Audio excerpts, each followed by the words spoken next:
สวัสดีค่ะ Welcome to Hot Thai Kitchen. Today's recipe is going to be a treat, particularly if you are watching your waistline. I am making a Thai curry noodle bowl, which I know sounds very rich and indulgent, but I'm actually going to use these Tofu Shirataki noodles, which are a low-carb, low-calorie noodle substitute. And I've always been a fan of these. In fact, back when I was watching my weight, I cooked a lot with these.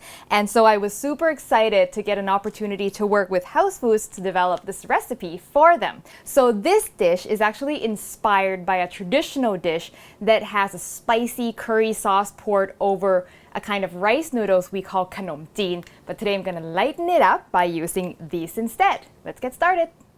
This sauce is essentially a basic curry sauce, but with a little twist. So I'm going to start out, as I normally do all of my curries, and that is sauteing the paste. And I'm going to saute it in reduced coconut milk. I'm going to bring that to a boil.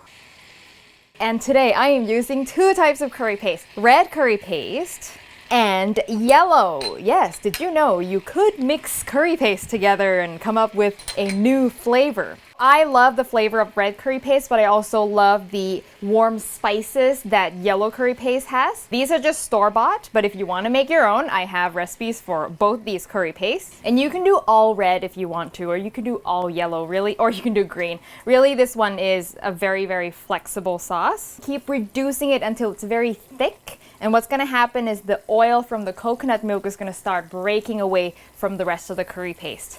So my curry paste is very thick now, and I can see the coconut oil breaking and separating on the edges. Now, if your coconut milk is not doing that, don't worry about it. If it's very thick and you've cooked it for a while, just move on. Some coconut milk just has been processed to prevent separation. It's smelling good. I'm going to add the rest of my coconut milk and also some water. Now, if you want, you can add chicken stock and make it even better. That is starting to look like Thai curry. A secret ingredient. Now this is my own little trick.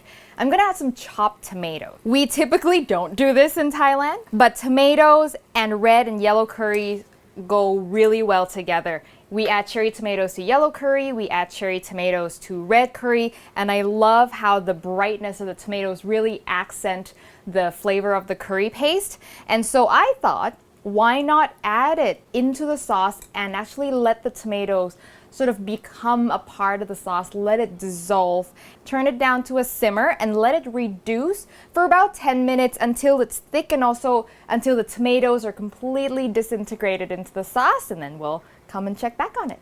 So the sauce is now reduced, rich, thick, and the tomatoes have completely dissolved. Now I'm going to add some protein. This is just some white fish. This is barramundi to be exact, but you can add any kind of white fish, and I just cut it into little pieces. And what I want is for it to actually completely sort of break down, and the fish becomes essentially a thickener for the curry.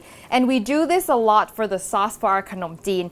And in Thailand, what they'll do is they'll actually pound the fish into complete mush, and you won't actually see the fish, but you'll taste it. I'm not gonna go through that. I'm just gonna let it cook, and then it'll just sort of break down a little bit. They'll get little chunks here and there. It is okay. Some sugar to cut the salt. Now this is a very concentrated curry, and the curry paste, store-bought curry paste, is quite salty, so I just need a splash, a little bit of fish sauce. I will give you this tip though: when you taste it, make sure it is very strong, because you're going to pour this over noodles, mix it with a bunch of vegetables, and it will get diluted quite a bit. So if it tastes perfect now, it'll be a little bit under seasoned once you put everything together. One last touch, kaffir lime leaves, add some citrus freshness. And in this form, I won't eat the leaves, but if you want to be able to eat it, you don't want to deal with pieces of things in your curry that you can't eat, you can finely julienne it. And give that just a minute for the fish to sort of cook and break down, and for the lime leaves to do their magic. And the sauce is pretty much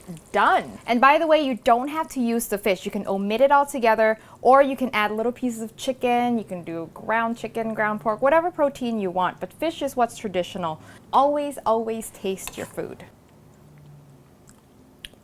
Oh, so rich and thick, and oh my god, that just tastes like Thailand. So that's the sauce. Oh my god, I can't wait. Let's get all our other ingredients together. All right, noodle time. So these are really easy to prepare. They're already cooked, so all you have to do is drain them and make sure you rinse them really well so you don't have any of the packing liquid left. And when you're done that, I'm just gonna blanch these for 30 seconds just to heat them up. Now these noodles have a unique smell to them. I find them smell kind of seaweedy and I don't really mind them, but if you wanna reduce that smell, it's a natural smell, you can boil them for longer, for 2 to 3 minutes, and that'll help. So off I go. These noodle strainers are so useful.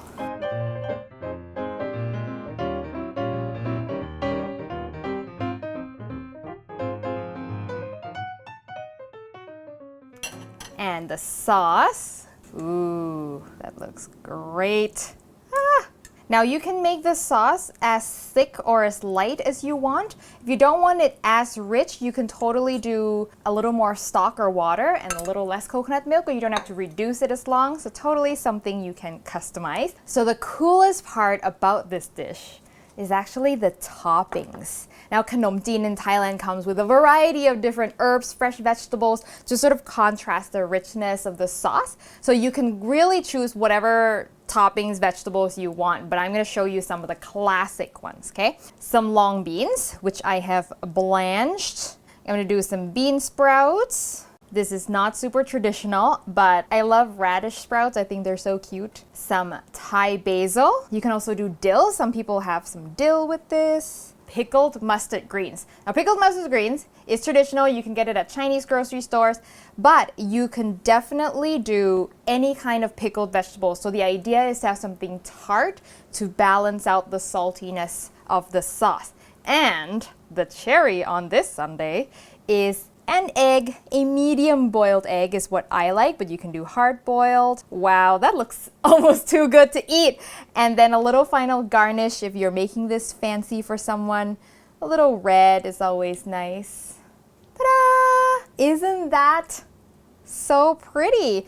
Let's taste it. Get some long beans in there.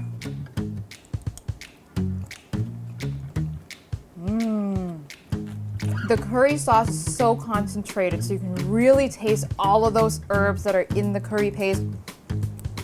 The creaminess of the egg and the crunchiness of the long beans and the tartness of the pickles, everything's working together super well. And the noodles, the texture, you won't have had anything like it.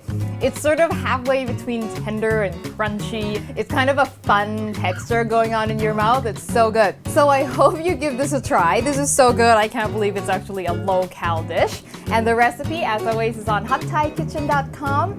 And if you make this, send me a photo, Facebook, Twitter, Instagram, and I will see you next time for your next delicious Thai meal.